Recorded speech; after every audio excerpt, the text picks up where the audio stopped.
नमस्कार दोस्तों, स्वागत है आपका स्टडी फॉर सिविल सर्विसेज में। बीईओ एग्जाम जो लोग देने जा रहे हैं उनको बहुत बहुत शुभकामनाएं। अच्छे से पेपर दे के आइएगा।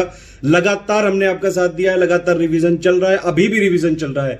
कुछ इंपॉर्टेंट पिक्स मैं आपको लगातार टेलीग्राम में भेजता जा रहा हूं, अगर हो सके तो देख लीजिएगा। अपनी सुरक्षा का इंतजाम खुद करके जाइएगा, किसी भी सरकार के प्रशासन के भरोसे मत बैठिएगा। सारा मास्क, सैनिटाइजर, पानी की बोतल, ये सारी जितनी भी चीजें हो सकती हैं इम्यूनिटी वाली, नींबू पानी और ये सब चीजें आप लेके जाइएगा, ठीक है।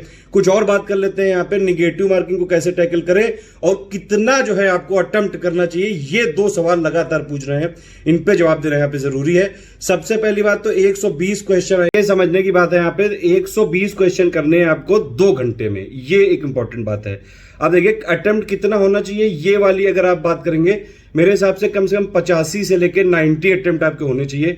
कट ऑफ कितना जाएगा वो पेपर के लेवल पर डिपेंड करेगा, अभी से कोई प्रेडिक्ट नहीं कर सकता है। मान लीजिए बहुत सरल आ गया तो कट ऑफ थोड़ा ज्यादा भी जा सकता है, और बहुत कठिन आ गया तो कट ऑफ थोड़ा कम भी जा सकता है। तो ये वहीं पे जो है आपको यहाँ पे डिसीजन लेना है अपने कंसाइंस के हिसाब से। एक मोटा अटेम्प्ट आप मानिए कि यूपी पीसीएस के किसी भी एग्जाम में 70% पे कट ऑफ जाता है। 70% में मतलब कितना हो गया, 120 क्वेश्चन है यहाँ पे, यानी कि 84 अगर आपके क्वेश्चन नेट में सही होगा निगेटिव मार्किंग को मतलब इंक्लूड करते हुए, तो आप मतलब मान सकते हैं कि कट ऑफ आप क्लियर कर लेंगे। वैसे भी सीटें कम है, कट ऑफ जो है ज्यादा ही रहने का उम्मीद है। पेपर सरल आए चाहे टफ आए, ठीक है। तो ये एक चीज होगी। अब करना कैसे ये समझिए। देखिए पहले आपको ये ध्यान रखना है कि या तो पेपर को अपने ऊपर चढ़ जाने दो, या फिर पेपर पे चढ़ के बैठ के उस पर उछलो। ये करना है कि पेपर को अपने ऊपर चलने देना है। अब इसमें क्या करना पड़ेगा आपको, 2-3 राउंड चलाइए। एक राउंड चलाइए आप, 120 क्वेश्चन है, शुरू से लेके आप लास्ट तक जो है 120 क्वेश्चन अटेम्प्ट करिए, ठीक। ये वाली चीज करिएगा। अब इसमें आपको लेकिन वही वाली चीजें करने हैं जो कि बिल्कुल परफेक्टली आपको पता है कि भैया यही सत्य है। अगर आपने 120 क्वेश्चन में करीबन 40, 50, 60 क्वेश्चन ऐसे निकाल लिए पहले राउंड में, तो फिर आपका कॉन्फिडेंस जो है वो बढ़ चुका होगा, आपको अपने ऊपर जो विश्वास है और तेजी से हो चुका होगा। फिर जो नहीं आते हुए ना वो भी आते जाएंगे।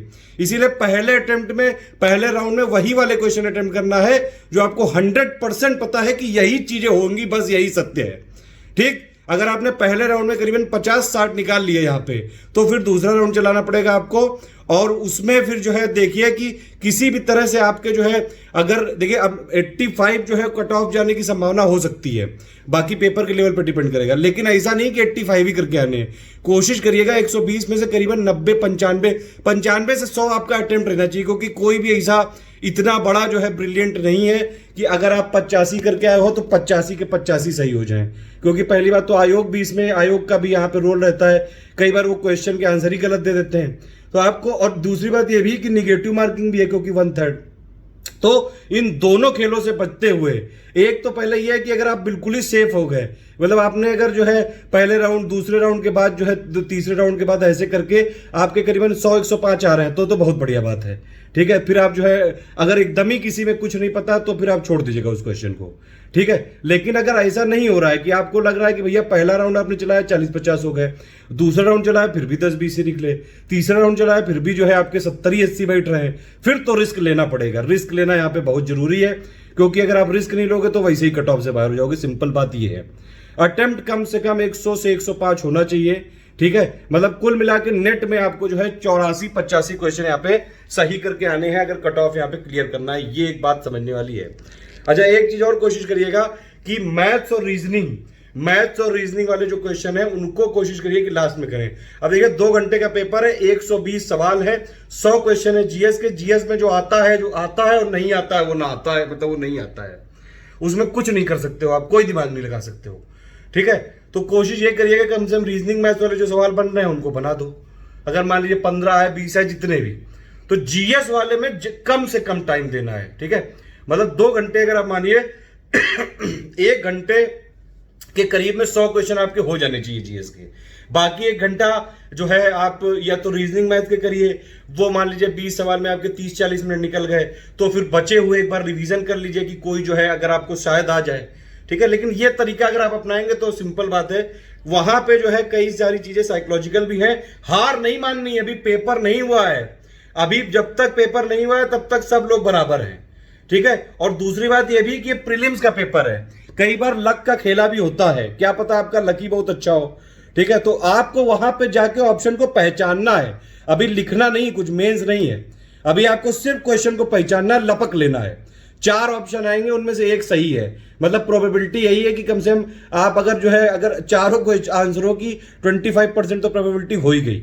ठीक है, तो यहां पे आपको जो है रिकॉग्नाइज करना है सिर्फ, अगर जो है थोड़ा बहुत भी कभी अगर आपने पढ़ा होगा तो आप कई बार याद आ जाता है। इसीलिए सबसे पहले ये करिएगा, पहले राउंड में सिर्फ वही क्वेश्चन करने हैं जो कि आपको परफेक्टली करेक्टली एकदम आप बिल्कुल यकीन है, विश्वास है कि यही वाला आंसर है इसका। ठीक है, उसके बाद दूसरे राउंड में फिर आइएगा, फिर तीसरे राउंड में अगर एक बार आप जो है पेपर के ऊपर चढ़ बैठे तब आप देखोगे कि जो है आपका फाइनली जो है हो रहा है और आपको पूरा कॉन्फिडेंस भी आ रहा है। लेकिन ज्यादा ओवर कॉन्फिडेंट होने की भी जरूरत नहीं है कि अगर मान लीजिए 104 के 105 आपके लगभग जो है आपने अटेम्प्ट कर लिए, फिर 10-15 क्वेश्चन ऐसे बच्चे जिनका आपको अता पता नहीं है, बिल्कुल 0% नॉलेज है उनके बारे में, कुछ नहीं पता है, सुना ही नहीं है कभी कि ये क्या है, कहां किस दुनिया से आ गया है, उनको मत छूइएगा। ठीक है, लेकिन यह भी ध्यान रखिएगा कि अगर 70-80 ही निकल रहे हैं सिर्फ आपके अटेम्प्ट, फिर तो रिस्क लेना पड़ेगा, कम से कम 10-20 क्वेश्चनों पे रिस्क लेना पड़ेगा। इस तरह से आप करिएगा। टेलीग्राम में लगातार रिवीजन चल रहा है आपका। निगेटिव मार्किंग वाला जो है ऐसा कुछ जो है वह मत बनाइए, आपके लिए है तो सबके लिए है, कोई अकेले आपके लिए निगेटिव मार्किंग नहीं है, सबके लिए वो। ठीक है, बस उससे सतर्क रहना है, होशियार रहना है, एलिमिनेशन मेथड अपनाना है। अगर क्वेश्चन से आंसर ना निकले तो आंसर से क्वेश्चन निकालना है, समझ रहे हैं, रिवर्स इंजीनियरिंग कर देनी है। आप जो है एलिमिनेट करना चालू कर दीजिएगा। अगर सही वाला ना ऑप्शन पता चले तो गलत वाले ढूंढो। मान लीजिए आपके 4 ऑप्शन है, 4 में से आपको सही नहीं पता लग रहा है तो वो देखो कि गलत कौन सा है। अगर 2 आपने गलत जो है कर लिए तो कम से कम आपकी प्रोबेबिलिटी 25% से 50% हो जाएगी। मतलब कम से कम उम्मीद यही है कि आपको जो है आंसर सही भी हो सकता है। ये सारी चीजें आपको याद रखनी है। बाकी जितना हो चुका है हो जाने दो, बढ़िया नींद लो, आराम से जाओ। स्वस्थ रहना बहुत जरूरी है, सबसे पहले जिंदगी बचाना जरूरी है, उसके बाद जिंदगी बनाना जरूरी है। कुछ पिक्स मैं लगातार अभी भी डाल रहा हूं, पिक्स को बस उतना ही एक बार नजर किया बस हटा दिया, बस कोई चीज रिकॉर्ड मत करिए जाते टाइम। ये नहीं कि मार सोच रहे हैं कि कांग्रेस के अधिवेशन कौन कौन से कहां हुए थे, कौन कौन उसका अध्यक्ष था, ये सब नहीं सोचना है। वहां पे सिर्फ आपको रिकॉग्नाइज करना है, ऑब्जेक्टिव क्वेश्चन जो है सिर्फ आपको पहचानना है कि कौन सा सही है। और थोड़ा सा अपने आप को जो है बिल्कुल शांत रखिए, गाने वाले सुनिए, पेपर से जस्ट पहले 1 घंटे तक माइंड को बिल्कुल शांत रखिएगा। बिल्कुल समझ लीजिएगा कुछ कोरोना वोरोना कुछ नहीं है, सिर्फ अभी आपको पेपर निकालना है, यही सत्य है। ऑल द बेस्ट, जय हिंद।